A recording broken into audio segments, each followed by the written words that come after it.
요한복음 강의 15번째 시간으로 그는 흥하여야 하겠고 나는 쇠하여야 하리라 라는 제목으로 하나님 말씀 전하도록 하겠습니다.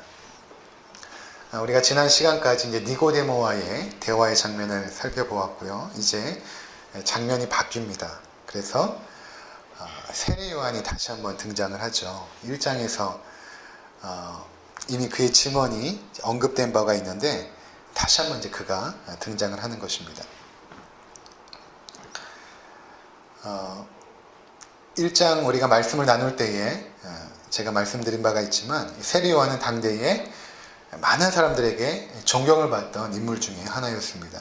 그래서 그를 따르던 제자의 그런 무리들이 생긴 것입니다. 그들이 이제 공동체를 이루어서 요한으로부터 가르침을 받고 또 그 가르침대로 살려고 했던 것입니다. 오늘 본문을 보면 그의 제자들이 요한에게 찾아와서 불만을 제기하는 것입니다. 그리고 그들이 제기하는 그 불만을 듣고 이제 세례 요한이 이제 어떠한 이야기를 하죠. 이제 그 이야기가 오늘 담겨져 있는 것입니다. 오늘 본문의 장면은 이렇습니다. 22절에 보니까 예수님께서 유대 땅으로 가셨다 이렇게 말하고 있죠. 그래서 유대 땅이라는 것은 이스라엘 지역이 이제 남쪽 지방을 유대 땅이라고 하고 중앙 부분을 사마리아, 북쪽을 이제 갈릴리 이렇게 세 부분으로 크게 나뉘는데 남쪽 유대 지방으로 이제 가신 것입니다. 그래서 그곳에서 무엇을 하셨냐 하면 성경을 보니까 세례를 베푸시더라 이렇게 말하고 있습니다. 예수님의 그 주된 사역은 사실 세례를 베푸는 것은 아닙니다. 예수님은 하나님 나라의 복음을 증거하셨죠. 그런데 여기서 예수님께서 세례를 베푸셨다는 것은 이 이후에 있을 그 세례 요한의 세례와 뭔가 이제 갈등을 일으켰기 때문에 이제 사도 요한이 이 글을 쓰면서 예수님께서 세례를 베푼 것에 대해서 굳이 이제 언급을 하고 있는 것입니다. 이렇게 유대 지방에서 예수님께서 세례를 베풀고 계실 때에 23절에 보면 요한도 세례를 베풀고 있었는데 어느 곳인가 하면 살렘 가까운 에논 지역에서 세례를 베풀었다. 정확히 어느 지역인지는 알 수가 없어요. 단순히 이제 우리가 알 수 있는 것은 이스라엘 지형을 보면 이제 북쪽에 갈릴리 호수가 있죠. 그리고 이제 쭉 내려와서 이 남쪽에 사해 바다가 있습니다. 사해 바다가 굉장히 지형적으로 낮은 바다이기 때문에 물이 이렇게 내려오게 되는데 갈릴리 호수에서 사해 바다로 내려오는 그 강줄기를 요단강이라고 합니다. 이제 우리나라의 그 강줄기들은 대부분 굉장히 크잖아요. 한강하면 굉장히 넓죠. 그리고 대전에 흐르는 강이 뭡니까? 갑천이라고 하나요? 근데 그 정도도 안 돼요. 요단강은. 어느 정도 생각하시면 되냐 하면 계곡 사이에 흐르는 하천 정도? 그 정도 이제 생각하시면 됩니다. 그렇게 넓은 그런 강이 아닙니다. 그래서 이제 요한이 세례를 베풀기 위해서는 조금 이제 물이 깊은 곳으로 이제 찾아간 것입니다. 왜냐하면 요한의 세례는 이제 물에 잠겼다가 올라와야 되잖아요. 그러니까 사람이 잠길 정도로 이제 깊은 그 물의 수량이 있는 곳으로 이제 찾아간 것입니다.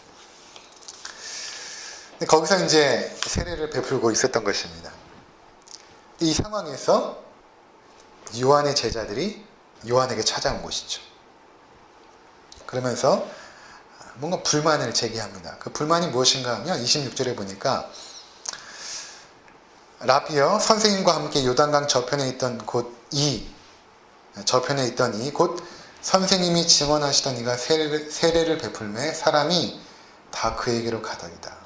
근데 그들이 제기한 문제는 이전에 이제 요한과 요단강 저편에서 제자들이 함께 있을 때 예수님께서 예수님에 대해서 증언하신 바가 있잖아요. 1장에 보면 그가 이제 세례를 베푸니까 사람들이 다 그에게로 갔다라는 것입니다.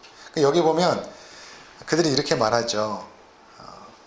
요단강 저편에 있던 예수님에 대한 호칭을 랍비나 선생님으로 하지 않고 대명사를 써서 그 이가 세례를 베풀었습니다. 이렇게 말하고 있죠. 그러니까 지금 요한의 제자들이 상당히 지금 감정적인 것입니다. 왜냐하면 자신들의 존경하던 선생님, 그들을 따랐던 무리들이 굉장히 많았는데 그 중에 상당수가 이탈하여서 예수님에게로 간 것입니다. 근데 이 상황 속에서 세례 요한이 아무것도 하고 있지 않은 것입니다. 제자들에게 얘들아, 우리가 더 뭉쳐야 된다. 더 제자들을 많이 모아서 나의 가르침을 더 너희들이 순종해야 된다. 이런 것이 아니라 오히려 세례 요한은 아무것도 하지 않고 가만히 있는 것입니다. 그러니까 이제 제자들이 화가 난 것이죠. 왜 선생님 가만히 있으십니까? 그때 요한이 이렇게 대답을 합니다. 27절에 보니까 요한이 대답하여 이르되 만일 하늘에서 주신 바 아니면 사람이 아무것도 받을 수 없느니라. 내가 말한 바 나는 그리스도가 아니요 그의 앞에 보내심을 받은 자라고 한 것을 증언할 자는 너희니라. 신부를 취하는 자는 신랑이나 서서 신랑의 음성을 듣는 친구가 크게 기뻐하나니 나는 이러한 기쁨으로 충만하였노라. 그는 흥하여야 하겠고 나는 쇠하여야 하리라 하니라. 요한은 지금 그 예수님의 사역은 하나님께서 그에게 부탁한 사역이라는 것입니다. 그러면서 자신의 그 사역의 정체성을 분명히 합니다. 그것은 나의 사역은 바로 그리스도의 오심을 준비하고 그분을 증언하는 사역이라는 것입니다. 나는 그러한 존재다. 그러면서 자신은 마치 신랑의 친구와 같은 존재이다. 그래서 신랑의 음성을 듣고 나는 크게 기뻐하는 그러한 존재라고 지금 말하고 있는 것입니다. 그러면서 아주 중요한 말을 하죠. 그는 흥하여야 하고 나는 쇠하여야 하리라. 우리가 이 부분을 우리가 좀 깊게 살펴보게 될 것입니다. 우리는 여기서 세례 요한의 자신의 사역의 목적과 정체성을 보게 되죠. 뿐만 아니라 그가 삶 속에서 이루고자 하는 삶의 목적이 무엇인가, 내가 앞으로 어떻게 살아가야 될 것인가에 대한 부분도 그는 언급을 하고 있습니다. 자, 먼저 세례 요한의 그 자신의 사역의 목적을 분명히 밝히고 있는데 살펴보면 그것은 자신은 그리스도가 아니고 그의 앞에 보내심을 받은 자라는 것입니다. 이것에 대해서는 우리가 이미 1장에서 살펴본 바가 있습니다. 1장에 보면 산헤드린에서 사람들이 파견되죠. 세례 요한이 워낙 강력하게 사역을 했기 때문에 혹시 당신이 그리스도가 아닙니까? 라고 그들이 왔던 것입니다. 그때 세례 요한은 나는 그리스도가 아닙니다. 이렇게 대답하죠. 그러면서 그가 했던 말이 무엇인가 하면 1장 22절에 보면 나는 선지자 이사야의 말과 같이 주의 길을 곧게 하라고 광야에서 외치는 그냥 소리일 뿐입니다. 나는 단지 그리스도가 오시는 길을 예비하는 광야에 외치는 소리일 뿐입니다. 그리고 또 이렇게 말합니다. 26절과 27절에 보면 1장입니다. 너희 가운데 너희가 알지 못한 한 사람이 있었으니 곧 내 뒤에 오시는 그이라. 나는 그의 신발끈을 풀기도 감당하지 못하겠노라. 이렇게 말합니다. 나는 그분의 신발끈조차 풀 수 없는 그러한 존재이다 라고 말했던 것입니다. 이렇게 1장에서 세례 요한이 말을 하고 난 이후에 3장에서도 그의 제자들이 그에게 불만을 제기할 때 자신의 사명을 분명하게 말합니다. 그것은 나는 그리스도가 아니라는 것이죠. 그리고 그리스도의 오심을 준비하는 그 소리로서의 역할을 나는 감당할 뿐이다 라고 다시 한번 언급하고 있는 것입니다. 그러니까 세례 요한은 죽는 날까지 일관되게 자신이 걸어가야 될 길을 분명히 알았던 것입니다. 나는 그냥 그리스도를 증거하는 소리일 뿐입니다. 우리가 여기서 다시 한번 그 교회의 사명이 무엇이고 또 나의 사명이 무엇인지를 확신하게 됩니다. 그것은 바로 예수 그리스도를 증언하는 소리로서의 역할인 것입니다. 이것이 교회의 본질적인 사명입니다. 교회의 본질적 사역이 예수를 증거하는 일이라고 말하면 그럼 교회는 전도만을 해야 되는가? 이렇게 오해할지도 모르겠습니다. 근데 그런 의미가 아닙니다. 교회는 전도만을 위해서 존재하진 않죠. 교회에는 기본적으로 5가지의 사명이 있습니다. 이것이 이루어질 때 교회가 건강한 교회가 되는 것인데, 첫 번째로는 이렇게 예배하는 것. 교회라고 할 때는 교회는 예배하는 공동체죠. 두 번째는 교회는 예수 그리스도를 증거하는 전도와 또 선교의 사명이 있습니다. 세 번째로는 우리가 함께 모여서 하나님 말씀을 양육하고 훈련을 받는 것. 이것이 또 교회의 세 번째 사명입니다. 네 번째는 성도들이 함께 교제하는 것. 그것입니다. 우리가 복음 안에서 그러니까 세상의 그런 동호회 모임처럼 모이는 것이 아니라 우리가 복음 안에서 하나님이 주신 은혜를 나누는 그런 교제, 공동체가 되어지는 것. 그리고 마지막 사명은 바로 봉사하고 구제하는 이런 5가지 사명이 굉장히 중요하죠.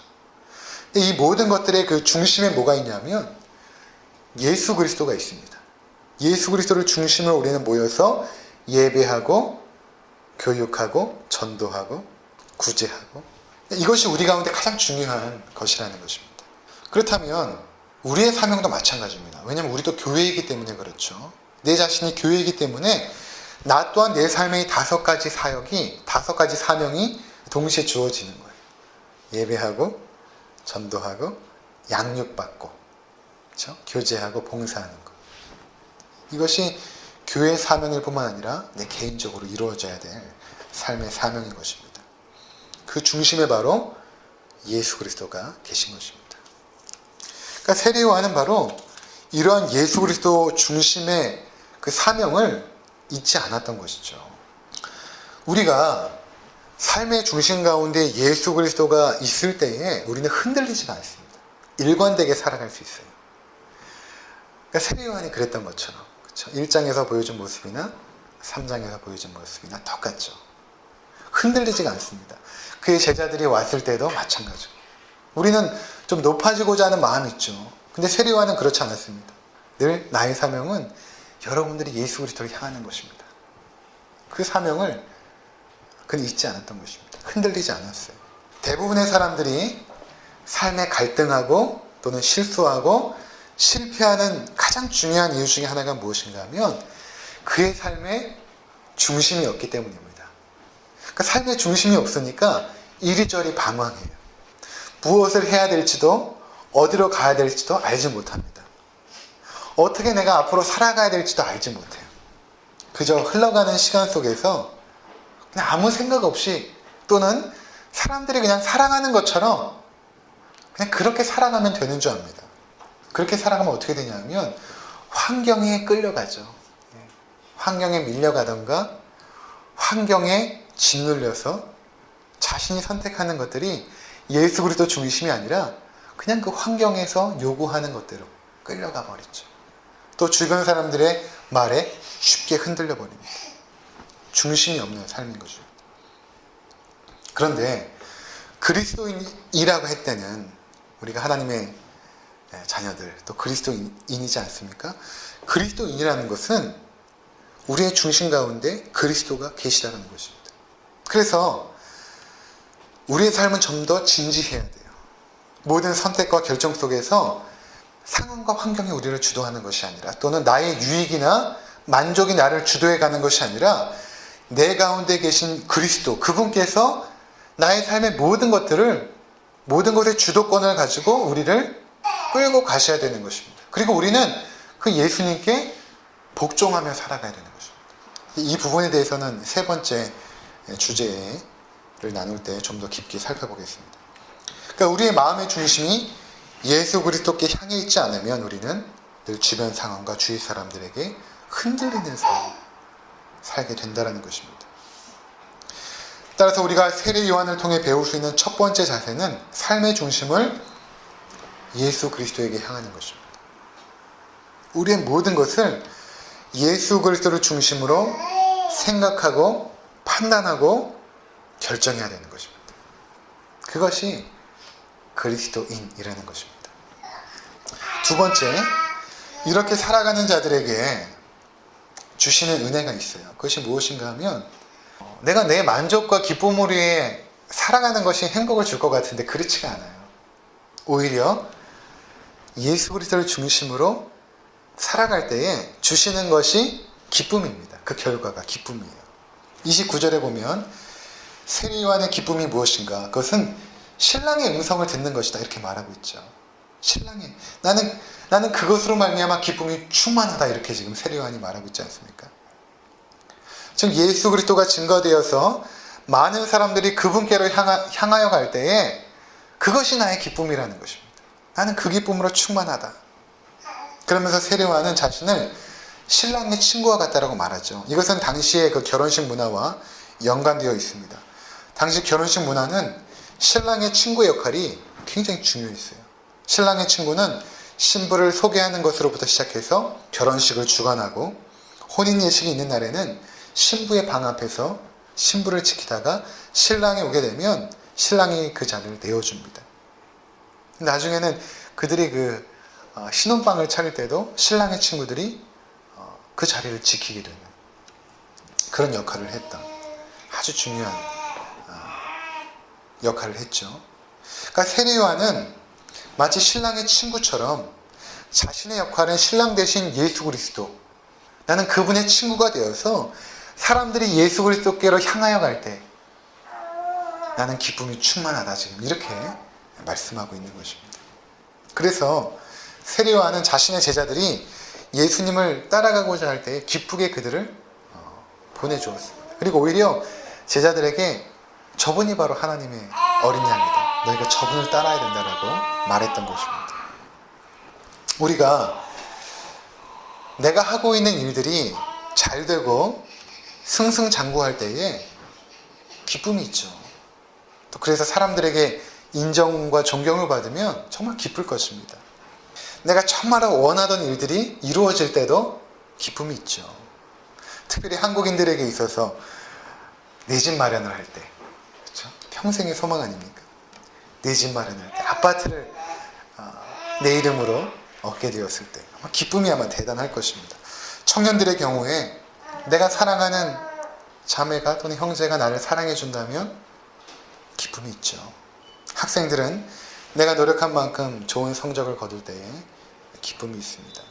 제가 뒤늦게 아이를 키워보니까 그 아이를 키우는 기쁨도 정말 대단하더라고요. 그러나 그리스도인들에게 가장 큰 기쁨이 무엇일까? 그리스도인들에게, 이거는 세상 사람들도 느끼는 기쁨이고, 그리스도인들에게 있어서 가장 큰 기쁨은, 그것은 나로 인해서 사람들이 예수 그리스도께로 향하여 갈 때, 내가 그 일에 조금이라도 기여할 때, 그때 우리 가운데 큰 기쁨이 있는 것입니다. 그 기쁨으로 우리는 충만해지는 것입니다.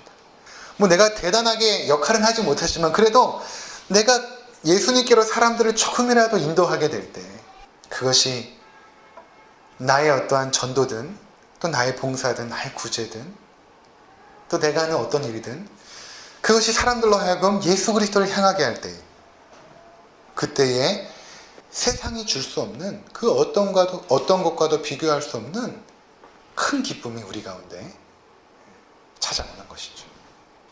제가 이제 대학원 진학할 때의 이야기입니다. 이제 필기 시험을 치고 나서 그 다음 날 이제 면접을 보게 되는데, 그때 이제 면접관이 누구였냐면 상담학 교수였던 이관직 교수라는 분이셨어요. 그분하고 면접을 하는데, 보통 이제 신학대학원에 들어가면 교수님들이 뭘 물어보냐면 소명 받았습니까? 소명 어떻게 받았습니까? 이걸 꼭 확인을 하세요. 그래서 이제 잘 준비하게 되죠. 내가 어떻게 소명을 받았는지 다 이제 학생들마다 준비를 합니다.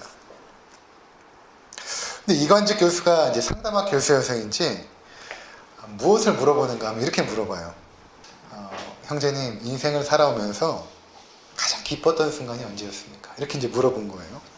근데 그 질문을 딱 받으니까 그 짧은 순간에 제 인생이 필름처럼 막 지나가면서 어릴 적부터 내가 여기까지 오는 동안에 가장 기뻤던 순간이 언제인가를 막 이제 생각을 해보는 것입니다. 제 인생이 필름이 막 돌아가는 거예요. 그러다 어느 순간에 딱 멈췄는데, 그때가 언제인가 하면 지난 그 수련회 때 저와 이제 학생들이, 제가 담당했던 이제 중고등부 아이들과 함께 수련회 가서 제가 하나님 말씀을 전하고 또 찬양을 인도하고 또 함께 교제했던 그 순간에 그 아이들이 하나님 앞에 자신의 삶을 헌신하고 내가 주를 위하여 나의 삶을 드리겠습니다 라고 했던 그 고백을 듣고 그들과 함께 그 어울렸던 그 순간이 제 인생에 있어서 가장 기뻤던 순간이었구나 라는 사실을 깨닫게 되었습니다. 그래서 제가 그 이야기를 드렸어요. 그랬더니 그 이야기를 이렇게 쭉 들으시는 그 교수님 표정이 굉장히 이제 감동스러워 하시는 것 같아요. 왜냐하면 제가 그 이야기를 하면서 그때의 일을 추억하면서 얼굴 속에 이제 기쁨이 충만했던 것이죠. 교수님이 그 이야기를 쫙 들으시면서 되게 흐뭇하셨던 것 같아요. 그게 인연이 돼가지고 제가 나중에 이간지 교수의 조교로서 또 일을 했던 기억이 있습니다. 우리 저뿐만 아니라 하나님의 자녀들, 그리스도인이라고 할 때는 우리 가운데 가장 기뻤던 순간이 언제인가를 여러분들이 추억해보면 모두가 예수 그리스도와 연관이 되어 있습니다. 내가 그분을 만났던 순간, 또 내가 사랑하는 사람들이 그분께로 향하게 되었던 순간, 그것이 우리 가운데 가장 큰 기쁨이 되었던 것인 것입니다. 자, 세 번째에 우리가 살펴볼 것은 세례 요한의 삶의 목적과 자세에 대한 것입니다. 30절에 보면 그가 이렇게 말합니다. 그는 흥하여야 하겠고 나는 쇠하여야 하리라, 이렇게 말하죠. 그래서 이렇게 세례 요한의 그 중심 가운데 예수 그리스도가 있었죠. 그래서 그에게 기쁨은 예수 그리스도를 증언하는 것이고 사람들이 예수께로 향하는 것, 그것이 되었던 것입니다. 그런데 그렇게 살아가는 세례 요한에게 있어서 삶의 여정 가운데 있어서 그가 정말로 바라고 소망하고 그가 걸어가고 싶었던 길은 무엇인가 하면 그리스도께서 흥하고 자신은 쇠하는 것입니다. 그럼 이걸 잘 이해해야 되는데, 여기서 이제 세례 요한이 이렇게 말해요. 그 영어 표현을 보면 He must become greater, I must become less. 이 must라는 단어는 굉장히 강력한 단어예요. 반드시 해야 되는 것. 법적인 용어로 많이 쓰이죠. have to라는 단어는 이것보다 훨씬 약하죠. must는 반드시 그렇게 돼야 된다는 당위성을 말하고 있는 것입니다. 예수 그리스도는 반드시 흥해야 되고 나는 반드시 쇠해야 된다는 것입니다. 제가 이것을 왜 잘 이해해야 된다고 말하냐면, 예수 그리스도께서 흥하는 건 이해가 되는데 왜 나는 반드시 쇠해야 되는가라는 것입니다. 보통 생각할 때 내가 흥해져야 예수 그리스도께서 흥해지는 거 아닐까? 일반적으로 생각할 때는 그렇죠. 내가 잘 돼야 내 덕에 예수님께서도 조금 덕을 보지 않을까? 은근한 생각이 있습니다. 이것을 고지론이라고 말하죠. 한때 청년들 사이에서 굉장히 유행했던 그런 사조입니다. 그러니까 인생에 우리가 성공하여서 높은 고지를 차지하여서 많은 사람들에게 예수 믿는 삶이 어떠한 것인지를 여러분들이 증거하십시오 라고 했던 메시지가 한때 한국 사회 청년들에게 많이 전파되어졌죠. 지금도 그러한 메시지에 현혹되어 있는 청년들이 많이 있어요. 여러분들이 흥해야 예수가 흥하는 것입니다, 이렇게 이제 증거했던 것이죠. 제가 재작년에 뉴질랜드를 방문했을 때에 한 성도님을 이제 만나게 되었는데, 그분의 자녀가 이제 프로 골퍼예요. 근데 국적은 한국이지만 지금 뉴질랜드 사람이 된 리디아고라고 있죠. 리디아고가 지금 골프계에서는, 여성 골프계에서는 굉장히 탑에 위치해 있지 않습니까? 그 리디아고와 함께 자기 딸이 골프를 쳤는데 몇 타 뒤진 거예요. 근데 그 몇 타 뒤진 거를 극복을 못 한다고 하더라고요. 이 골프가 그렇대요. 저도 잘 모르지만. 결국에 이 딸이 좌절감을 느끼고 이제 골프를 포기했다. 근데 그 어머니를 제가 만났는데 자신의 딸에게 늘 어떤 이야기를 했냐면, 네가 최경주처럼 유명해지고 높은 위치에 올라서 사람들에게 하나님께 영광을 돌리고 내가 하나님을 믿는 그 은혜가 무엇인지를 나누게 된다면 네가 세상에서 얼마나 영향력 있고 가치 있는 존재가 될 것인가에 대해서 계속해서 이야기하고 심어줬다는 것입니다. 우리도 보통 그렇게 생각하는 경우도 많이 있죠. 그런데 오늘 세례 요한이 우리 가운데 말하고 있는 기독교의 진리는 무엇인가 하면 이것과는 좀 반대인 것입니다. 오히려 우리의 쇠함이 그리스도의 흥함을 가져온다는 것입니다. 사람들이 말하죠. 인생에서 성공하고 건강하고 자녀들이 잘 되고 만사 형통해야 사람들이 그것을 보고 그리스도께로 향하게 되지 않을까? 결국 그렇지 않습니다. 오히려 그리스도의 흥함은 내가 쇠하는 것을 통해서 이루어지는 것입니다. 교회 역사를 잘 보면 기독교는 항상 부흥하고 잘 될 때 타락했어요. 오히려 가난하고 핍박받을 때 복음이 더 강력하게 역사했습니다. 여러분, 내가 흥해지는 것과 그리스도께서 흥해지는 것은 전혀 상관이 없습니다. 그것은 잘못된 메시지인 것입니다. 왜 오늘날 교회에서 간증한다고 사람들이 나오지 않습니까? 그 간증하는 이야기를 잘 들어보면 왜 그 사람들이 다 성공한 이야기를 하는지 모르겠어요. 예수 믿고 돈 잘 벌었습니다. 예수 믿고 제가 병 고침 받아서 건강해졌습니다. 예수님 때문에 지금 제가 존경받는 사람이 되고 이렇게 높은 고지에 올랐습니다. 여러분, 그것은 기독교가 해야 될 일이 아니에요. 그것과 그리스도의 흥함은 전혀 상관이 없는 것입니다. 오히려 여러분, 내가 실패했지만 그래도 예수님은 날 여전히 사랑하고 계십니다. 여러분, 제가 지금 암에 걸려서 지금 죽어가고 있지 않습니까? 그래도 저는 그리스도를 사랑합니다.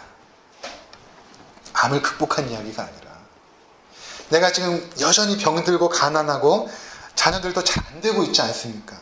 그런데도 저는 예수님을 붙잡고 있습니다. 이렇게 고백하는 것이 기독교인 것입니다. 내가 흥함으로 예수가 흥해진다는 신앙은 기독교와 거꾸로 가는 것입니다. 그렇다고 제가 우리가 실패해야 됩니다, 우리가 성공하지 말아야 됩니다 라는 이야기가 아닙니다. 그것과 상관이 없다는 거예요. 내가 흥하는 것과 예수의 흥함은 전혀 상관이 없어요. 세미와는 결국 쇠함의 길을 걸어갔죠. 결국 헤롯에 의해서 목베임을 당하고 그의 마지막 장면은 그 쟁반 위에 그의 목이 담겨진 채로 그렇게 처참하게 죽어간 인생을 살았던 것입니다. 바로 예수께서 흥하는 길을 걸어가는 자들의 삶은 쇠하는 삶, 십자가의 길인 것입니다. 그것은 자기 포기의 길이고 자기 희생의 길이고 헌신의 삶인 것입니다. 그래서 마태복음 16장에 보면 예수님께서 이렇게 말씀하시죠. 너희가 나를 따르려거든, 너희가 나를 따르려고 나를 찾아왔는데 나를 따르려거든, 이제 베드로에게 한 이야기예요. 베드로와 제자들에게. 예수님을 따르고 있었던 자들 아닙니까? 그들에게 뭐라고 말하냐면 너희가 정말 나를 따르려거든 자기를 부인하고 자기 십자가를 지고 나를 따를 것이니라. 이렇게 말씀하십니다. 자기를 부인하고 자기 십자가를 지는 것. 자기 십자가를 진다고 하니까 사람들이 말 안 듣는 내 자녀가 내 십자가입니다. 그 십자가라는 표현이 아니에요. 그것은 우리 삶의 고난의 가시입니다. 이렇게 표현해도 되지만 십자가는 그것이 아닙니다. 십자가라고 하는 것은 죽음을 의미해요. 말 그대로 죽음인 것입니다. 예수 그리스도를 따라가는 길은 내가 죽는 길이고 내가 포기되어지는 길이에요. 내가 점점 쇠화해져서 나중에는 내 존재가 없어지고 나를 통해서 그리스도만이 나타나게 될 때, 그것이 그리스도가 흥해지는 삶이라는 것입니다. 여러분, 예를 들어서 이제 누구와 이제 말다툼을 하게 되었어요. 가정 내에서 부부가 말다툼을 하든 부모와 말다툼을 하든, 그래서 내가 이겼어요. 그러면 그리스도가 흥해질까요? 피근한 예로 우리가 그 모든 것들을 참아내고 기도하는 자리에 나갈 때에 우리 사람들이 그 안에 그리스도께서 살아계시는구나 이렇게 고백하지 않습니까? 그렇게 그리스도가 흥해진다는 것입니다.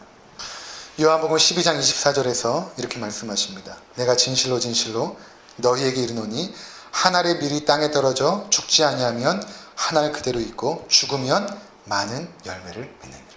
예수 그리스도께서 그 길을 걸어가셨죠. 죽음으로 열매를 맺는 삶.